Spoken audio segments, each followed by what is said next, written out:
I sit alone in the supply tent, gazing at the baskets full of dried food. There are dozens of them, but I know it's not enough.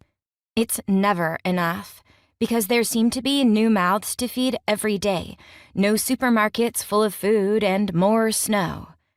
Always more snow. All of it worries me. So I sit down each morning to try and figure out how much food we have and how long it'll last.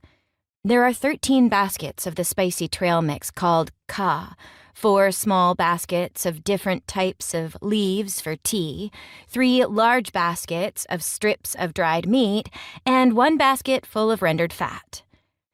There's the food that's found on the beach or brought in by hunters, but we can't count on that.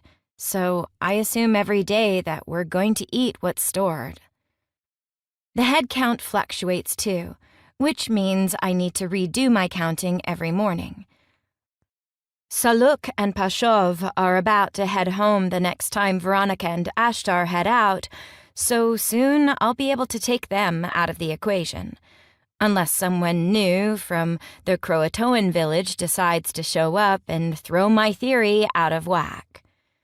There are 16 human women from our stranded group, 4 gladiators, 3 men from Clan Strongarm, 4 men from Tallhorn, 4 from Shadowcat. I dip the end of my sharpened bone stick into my pot of charcoal and make marks on the flat, pale animal skin I use for such counting. There's Liz and her family, 5 marks. No, 4 since the baby isn't eating our food. There's Brooke and her mate Taushen.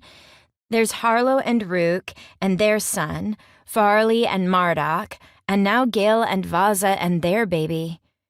I calculate how much food can last how long to feed 44 people. If we take 1 basket of meat and make a stew with 2 baskets of root vegetables and this planet's version of dried seaweed, of which we have 14 baskets combined, then we can feed everyone for 1 meal. The awful, crawling feeling in my stomach returns as I do my daily tally.